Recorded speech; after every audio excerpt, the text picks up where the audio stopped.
Aloha, welcome to American Issues Take One. I'm Tim Apicella, your host, and today's title is Trump Owns the Airways. Since the indictments, either from Alan Bragg of New York or from Jack Smith pertaining to the Mar-a-Lago document indictment, or certainly our recent January 6th indictment, a lot of airtime has been dedicated to Donald Trump. In fact, Donald Trump seems to be taking all the oxygen out of the room for other news events, be it global warming or anything else. And if you're a GOP candidate, you're certainly not happy because you're not getting any airtime about your candidacy in 2024. And even if you're President Joe Biden, your message as you're traveling around the country trying to sell the economy and the good things that have occurred during his administration, he's not getting a lot of airtime. So that's the topic of today's show. And with me today is my co-host, Jay Fidell, and our special esteemed guest, Chuck Crumpton. Good morning. Hey, Jay, I'm going to go to you first. Donald Trump is getting a lot of airtime. And I suppose that's a conscientious decision by the news organizations of this country to give him that airtime. What is he getting out of it? And why is the media doing excessive coverage of Donald Trump? It's almost as bad as 2015 and the early part of 2016. The news director spends all of his time figuring out what to cover, what news pieces to put on his airtime, and the guiding principle. There are two guiding principles. One, how many eyeballs can he collect, and that means how exciting and non-boring can his material be. And the second one is will his sponsors like those eyeballs, and will they continue to sponsor him? At the end of the day, bottom line is bottom line. And I think, the media in this country, especially cable and network for that matter, they're all dedicated to the bottom line. They're dedicated to cover the stuff that's really interesting. And Trump knows how to present that. For him, this is a national reality show, and he's very good at that. He was good at that way back when he used to phone up the newspapers in New York when he was doing real estate. I guess he's still doing real estate. And he would give him a phony name and give him tips about how wonderful Trump was. So he has manipulated the press from early on in his career. And you can say that he doesn't read and write very well or doesn't spell very well, but he does know intuitively how to manage the media. And that's his strong suit. It was his strong suit all along. And it's a card he's playing now. So what he's doing now is he's entertaining us, entertaining the people, the base, the media, and everybody wants to know. Everybody's on tenterhooks every day trying to find out what, bizarre machinations Trump has gone through. They want to know. And because they want to know, the news directors pick that news, and the sponsors are all too happy to cover that news. And you're right, Tim, you're absolutely right. The boring stuff, like improving the economy, like what Joe Biden has to say, it's not in the oxygen because the oxygen has all been taken out. This is the mark of an autocrat, and he's playing the autocratic game like any good autocrat. He's a demagogue playing the press, and they still don't realize it. I distinctly remember semi-celebrating that at the end of the election in 2020, that we were not going to hear from Donald Trump really much more. And we've been proven very incorrect on that point. But didn't the media also make a conscientious decision not to cover Donald Trump to the extent they were? And for a while they did exactly that. They didn't cover a lot of his speeches. They didn't cover a lot of his visitations. They didn't cover it, but now they're back to it. Well, he got around that, didn't he? I mean, for one thing, he knows what to say to excite people. He knows how to make outrageous statements that people want to hear and say, my God, did he really say that? I have to see it. I have to hear it. The other thing is he put his hat in the ring for president. So he's a candidate so far. He, as a candidate, he can and will speak, and people want to hear from him. And the third thing is the Republican Party is in this great national conspiracy about Trump, promoting him and being part of his media blitz. And so they repeat his message. So when he sets out a message in one of his tweets, should I call it an X now or a tweet? I'm not sure. In one of his tweets and one of his outrageous remarks, it's an echo chamber. And finally, during his administration, he built up Fox News. Fox News is popular still with a lot of people, and Newsmax and Sinclair Radio with 300 stations. He controlled the FCC during his administration, and he made that happen. 300 stations. The consolidation is all over the country. They sit around in a barbershop and listen to, Sinclair Radio. So it's not just what he says. It's the system he has built to repeat that. It's the echo chamber he has created mindfully, intuitively, intelligently. He's a great strategist when it comes to media, and he's playing it now. I distinctly remember the Sinclair day where Donald Trump statement, well, it wasn't his statement, but they created a statement complimentary to Donald Trump, and each host at Sinclair News, be it TV or radio, was required to read that statement. And of those 300 stations, guess what? 300 stations did exactly that. Now, that's not powerful direction from a candidate or a president at that time. I don't know what is. Chuck, to you, what's your take on Donald Trump's media coverage? And to what extent is the media repeating the same, I'll call it a mistake, the same mistakes as they did in 2015 by giving him all the attention he wants? Bunch of things to look at. One is we see no data on what the extent of media coverage of Trump as compared to anyone and anything else is. I'd love to see that. What is it, 70, 80% more? Second, that translates directly to control of the narrative. No one has used that more effectively for his own purposes, no matter how bad those purposes may be, for the people, for the economy, for voting, for healthcare, for anything else than Trump has. And for the media not to exercise the independence of reflecting in clear coverage how much of the media coverage is Trump getting. Let people know that. You're correct. I don't know what the exact percentage of coverage it is during a 24-hour period, but let's say it is 80%. What should be the percentage of coverage for Donald Trump? I agree. I mean, he's getting far too much coverage, and all of these important items, other news issues are being basically not reported on. What do you think is the appropriate level of coverage Donald Trump should receive? If you broke it down into what are the most critical issues facing this media's audience today, assume it's the US media for the time being, and where on those does Trump fit? It's not 70 or 80%. There's no justification of that relative to issues of climate change, of healthcare law, of voting rights, of educational access, of housing access, any of those things, environmental protections. If you weigh those issues and you allocate them according to their importance, whether it's public surveys, whether it's scientific studies, nowhere is Trump going to get the share that he's getting from the media. So the validity and importance of the issues has nothing to do with the extent of coverage he's receiving. Second, not only the quality of coverage, but there's no distinction in coverage of Trump as a candidate and Trump as a felony defendant in 3 cases and probably soon to be 4. Those are 2 completely different sets of issues and roles. They should be under completely different lenses, but they're not.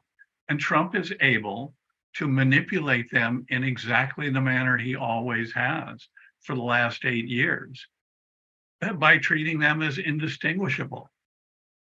For him, it's a 3-word campaign. It's about me.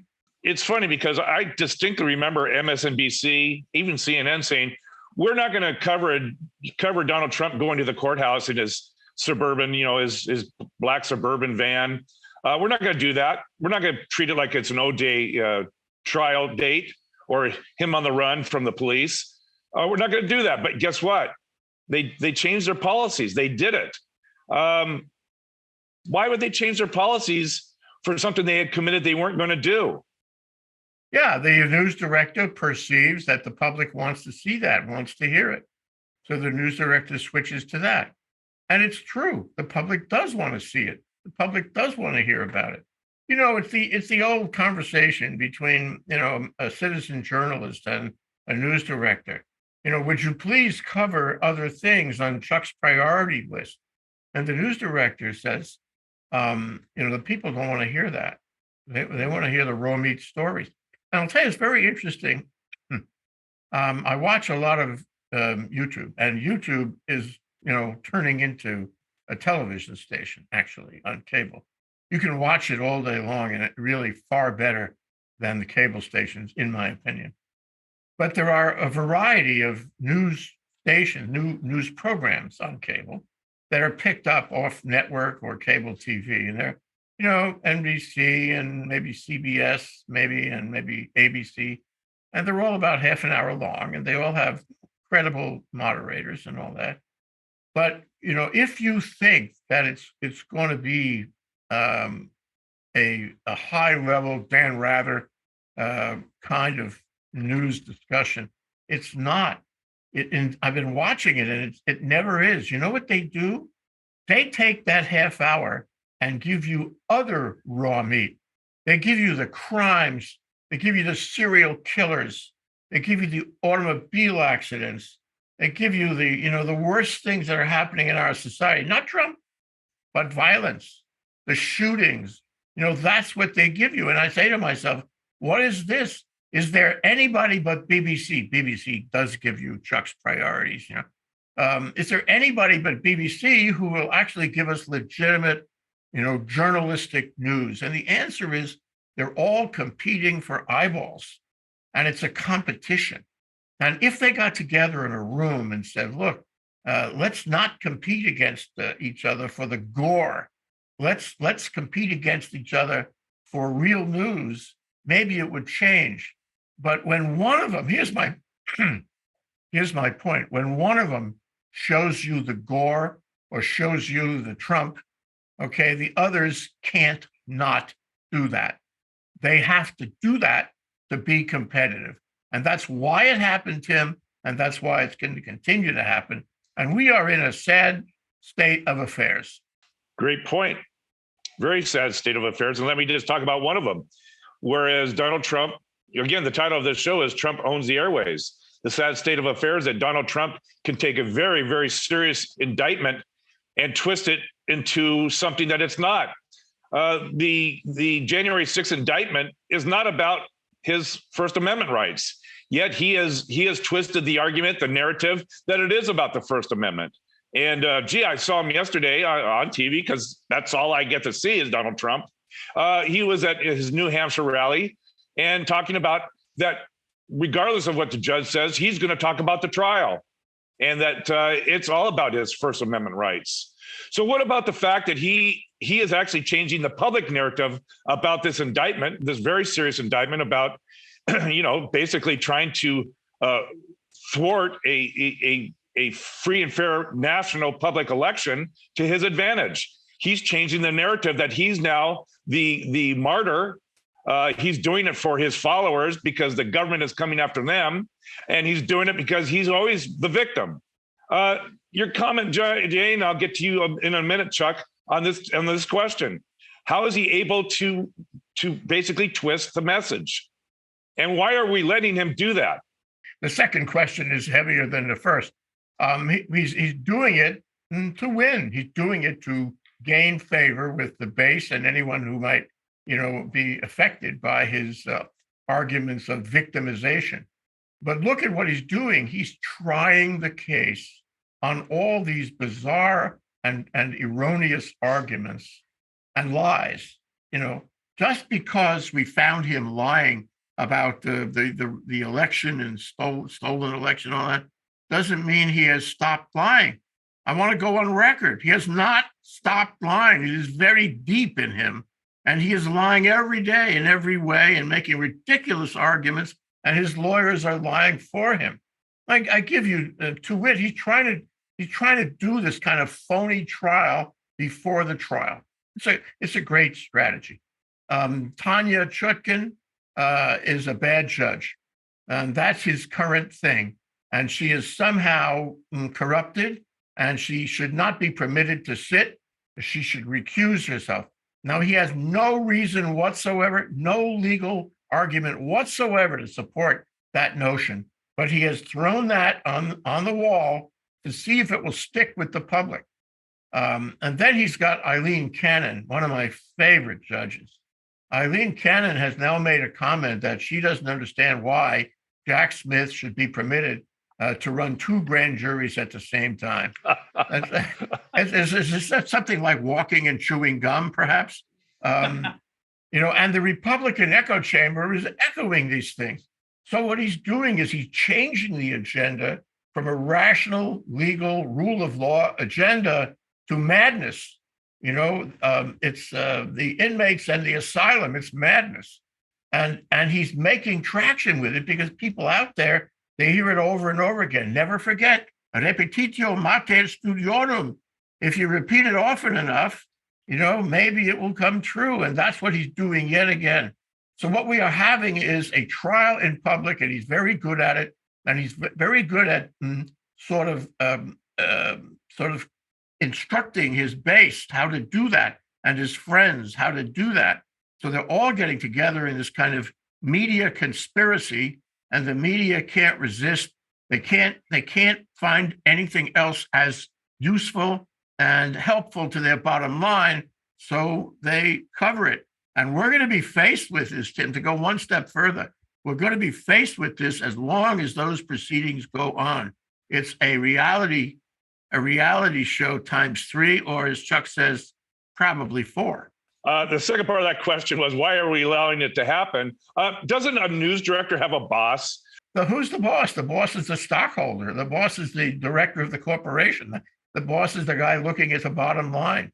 If you tell him you just made a lot of money last month, and they do, he's happy enough. He's not going to come down on you on a moral or ethical basis. And what's more interesting, let me add this, that the other side, the other hand clapping, should be telling him, no, Trump, you're lying. Well, we have a certain amount of that. I mean, it fascinates the media to have that argument, that he's lying and that he's a bad person, whatnot. But somebody in authority, Jack Smith, is not going to, be the other hand clapping. Merrick Garland is not going to be the other hand clapping. Joe Biden is not going to be the other hand clapping. Nobody in government is going to be the other hand clapping because they have decided they don't think it's appropriate, and that they leave it to the courts. But the courts don't speak except through their decisions. And that, frankly, is not going to get as much attention or as soon attention as what Trump is doing.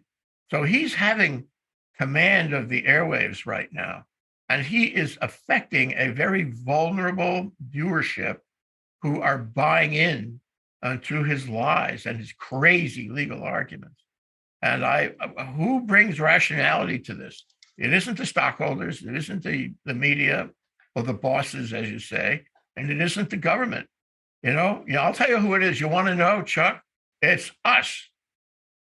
The enemy is us. Right. Well, we can speak honestly. We are, we are not intimidated, and we do not have an agenda except to tell the truth. And so I wish there were more think tanks. Chuck, do you agree with what Jay just said, or do you differ in opinion? And I guess the other question is, we used to have a lot more fact checkers on CNN and MSNBC, NBC, and some of the other more normal news stations. I haven't seen them lately. I haven't seen them call out Donald Trump on his ability to lie, and as a compulsive liar, they haven't been checking that point. And Jay's hit on a couple of things that are really important. One is that the flip side of Trump's no accountability coin is fear and threat. Anybody who's with him agrees that he has no accountability. Anybody who's against him is a subject of his fear of threats. You come after me, I'm coming after you. How can that not be a threat to jurors, to prosecutors, to anyone who attempts to defend through? The second point he hit is, you got to follow the money, right? If the more viewers you have, the more advertisers you have, the more money you have. That's a self-fulfilling prophecy. In addition to that, media now, it's not journalism. It's not a truth-seeking enterprise. It's not there to do independent investigative reporting, present a comprehensive view of facts to the public in order to arrive at a better understanding of multifaceted truth. They're there to make a pitch. They have the same vested interest that Trump does in lack of regulation for the advertisers who are their lifeblood. So as long as Trump's accountability plus fear and threatening methodology gets supported by their show me the money methodology, there's no gap in there. I want to add two things to what Chuck is saying. The first thing is I guess we should spend a little more time saying that within Trump's control of the media are these threats. And these threats have real effect. They are dog whistle threats. You come after me, I come after you. It's vague, but it's what's the term? Stochastic. Stochastic. And he's really reaching out to scare people. Not only, you and me and us, but to scare, as Chuck says, witnesses and jurors and judges and the whole enchilada. He's trying to scare the whole system. It's part of his thing about, bringing democracy down, bringing the rule of law down. And I guess that goes to what Tanya Chutkan is going to do when he breaches her protective order, which should come soon. Friday or Monday, I'm not sure when, but soon. And when he breaches it, notice I didn't say if and when. I said, when he breaches it, what is she going to do? Because if she says, you have to get into your orange jumpsuit now, and we're going to hold you, in contempt or in violation of that order, and you have to go to jail now, and maybe that'll show you can't do this. I don't think that's really in the agenda. I think that would create violence because he's trying to stoke violence. That would fall right into his hands, wouldn't it? At the end of the day, if he wins this trial in public or any significant part of it, he's going to call on his base to do violence. That was part of the January 6th conspiracy. Remember the Insurrection Act. Okay? So if there's a protest over it, the Insurrection Act. So it's not likely that she's going to actually throw him in jail for violating her order. What could happen is she finds him. And it's like, Chuck, it's like punitive damages. It's based in part on the ability of the defendant to pay the damages. So in his case, he claims to be a multimillionaire. We know that he's got tons of money in his PACs and all that. So she says, I'm not going to put you in jail for now, not on this occasion. However, I'm going to fine you $20 million and hope that it makes an impression. 20 million, have the check on my desk. And that might be what she could and should do. I think the problem about trying this case in advance and kind of a pre-trial, a pre-trial is what he's doing, is very dangerous, and she could be the best judge possible to deal with that. Chuck, let me go to Jay's point about Donald Trump is using stochastic speech to the threat of violence. I mean, that's his, speak softly. He doesn't speak softly, he speaks loudly, but he still carries a big stick. And that big stick is the threat of violence, that his followers will be violent. I mean, isn't that how he got away with everything, not only in his life, but certainly in his time in office and now addressing this indictment, is that no one stops him along the way. No one says enough is enough. Now, if it was anybody else who was saying, you come after me, I'll come after you. If there's anyone else, I think they're going to be in contempt of court, or certainly, more than a fine. There's something's going to happen to them, but not Donald Trump. And the point is, when does someone step up and say, that's it, enough's enough? I mean, if Donald Trump is threatening violence morning, noon, and night, at some point it's going to happen. So why not just address it early on? There's a major hole, major Achilles heel in his argument. And that's been demonstrated by the successful prosecution of many hundreds of January 6th insurrection violators, which is, hey, he can incite and invoke and motivate threats and fear, but he can't offer or convey the impunity that he believes he has for himself. And in fact, just the opposite. So if you step into that, whether you're Rudy Giuliani or Sidney Powell or John Eastman or whoever you are not shielded from accountability, not putting that front and center in the way that they should have. Before you listen to this guy, make sure you understand that if you do what he says, there will be consequences. Well, I mean, Jay suggested a $20 million fine. Out of the Save America account, which seems to be endless, he's already paid out $400 million plus for, $40 million plus for his attorneys. What's another couple million? What's another 20 million? Who cares? I've got all the money I need. So when is the impact of a fine versus a real consequence, and that is loss of freedom? When is that going to occur, or will it occur?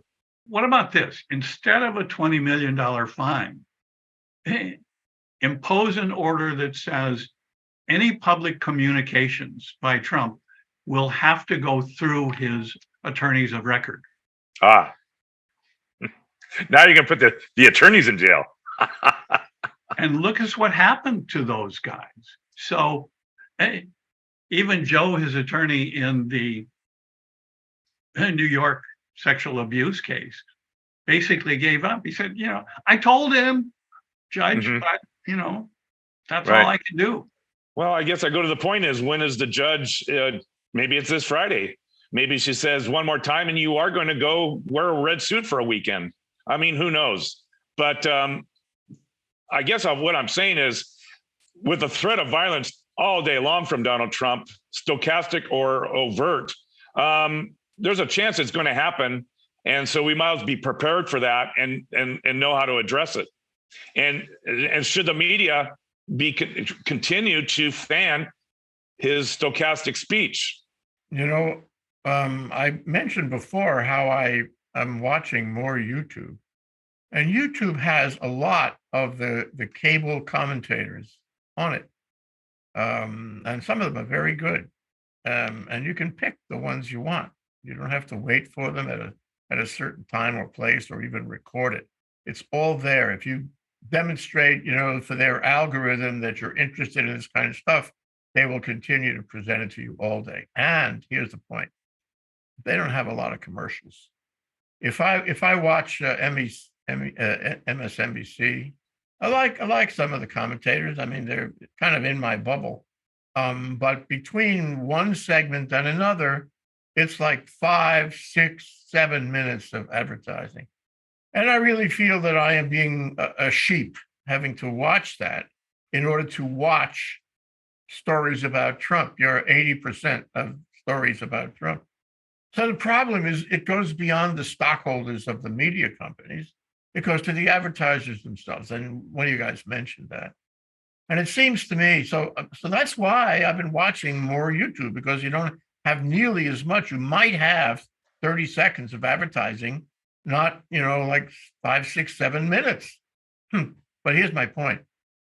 If I don't like what they're doing, if I don't like that they're spending all their time on Trump, and for that matter, if I don't like that they have 5, 6, 7 minutes of, mindless advertising over and over again, why don't I complain? Why don't I let my feet, beat a path away from them? Why don't I say something that I am not going to watch your cable channel? you're only covering Trump, and you're giving me, Mhm. 1/3 of the time on air, you're giving me these advertisements, and I can't watch them anymore. I'm going elsewhere. And I think that if people did that, it would be like voting with their feet before the election of 2024. I think there's millions and millions of people who would be sympathetic with that approach, who must have the same experience that I do, and would want to make the message clear. I'm not going to watch that stuff. These guys are supporting coverage of Trump, and they're giving me garbage ads in repetition. If that was made clear to the advertisers, I think we'd have a better experience. Chuck, Jay just stole my thunder on the last question, and that is, will there be viewership burnout on Donald Trump this early in the game? We still have 18 months to go till November 2024. What's the burnout factor going to be like? Jay raised a great point, which is, where is the media on its responsibility to promote awareness of choice, including choices of information sources, of news sources? If you get to the end of a half-hour MSNBC broadcast and you know more about the side effects of bipolar medication than you do about what's going on with climate change, healthcare, education, voting rights, or any of the key issues of our time, this is not a good place to be. Good point. All right. Well, we've run out of time. And so if you gentlemen have last thoughts, Jay, I'll go with you first. I think if things go on the way they have been going, and I totally agree with you, Tim, that the press has had fatigue, or at least greed. So the promises they made to us about not covering him have been rolled back. If things go on the way they go on now, he is going to be able to do what he wants to do. Very good at it. And it gives him a much better opportunity. I think he already has this opportunity, to be the Republican candidate, and B, to win the election in 2024. This is not a small thing, because if he wins the election in 2024, it's really in many ways the end of the country. Lawrence Tribe made that clear recently.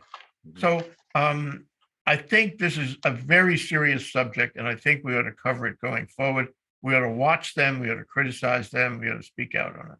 I think we need to step back and realize that there is a public responsibility to make ourselves aware of choice and to exercise choice, not only in what information sources we access, but what information we credit, what information we demand in order to promote our understanding.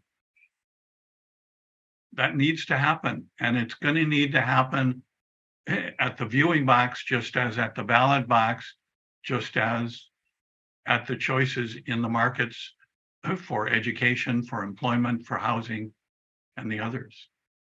Ultimately, it's going to come down to our choices, and thank goodness for Ohio voters.